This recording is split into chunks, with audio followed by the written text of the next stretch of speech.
और अब आगे बढ़ेंगे। आपको बता दें कि केंद्र और राज्य सरकार छत्तीसगढ़ में नक्सलवाद को जड़ से उखाड़ फेंकने के लिए हर संभव लगातार प्रयास कर रही है और नक्सलियों को मुख्य धारा से जोड़ने के लिए भी लगातार प्रयास किए जा रहे हैं। और इसी क्रम में नक्सल प्रभावित क्षेत्र बीजापुर में सेना के जवानों ने अपने कैंप बनाए हैं। आपको दिखाते हैं हमारे संवाददाता नीरज सिंह की ग्राउंड जीरो से एक खास रिपोर्ट।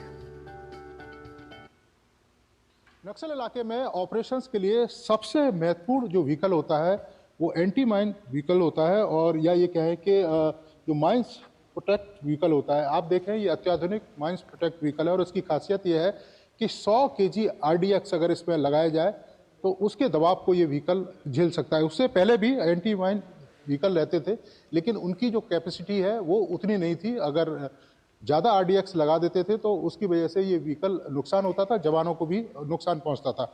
लेकिन अब आप देखें अत्याधुनिक इस तरह के व्हीकल्स हैं, वो यहाँ पर जो ऑपरेशंस में जो लोग लगे हुए हैं, कोबरा बटालियन या दूसरी जो बटालियन लगी हुई हैं, उनको ये उपलब्ध कराए जा रहे हैं।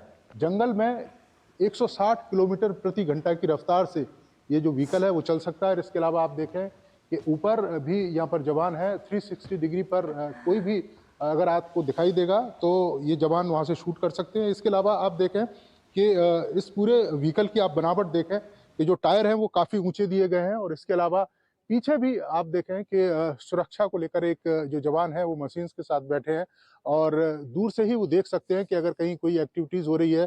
कैमरा वहाँ पर लगा हुआ है और उस कैमरे को देखकर, एक्टिविटीज़ को देखकर वो फायर कर सकते हैं। हमारे साथ लोग भी हैं। सर, इस व्हीकल की क्या खासियत है, आप बता पाएँ?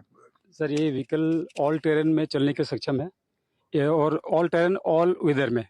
यहाँ तक कि ये आप देखिए, जंगल झाड़ी हो, उबड़ खाबड़ हो, या पानी बरसाती नाला हो या जंगल हो, किसी भी रास्ते में चलकर ये दुश्मन के नज़दीक से नज़दीक पहुंचकर उसकी लगी हुई एम्बुश को तोड़कर उनको भारी मात्रा में नुकसान पहुंचाती है। साथ ही हमारे अगर कोई जवान रिस्क में फंस गया है या जख्मी हो गया है तो उससे हम नज़दीक के हॉस्पिटल में सही सलामत पहुँचा सकते हैं। मतलब इससे ऑपरेशंस में बहुत लाभ मिल रहा है। जी हाँ, जब से ये हमारे पास आया है तब से हमारा मनोबल बढ़ा है तथा दुश्मन का मनोबल घटा है।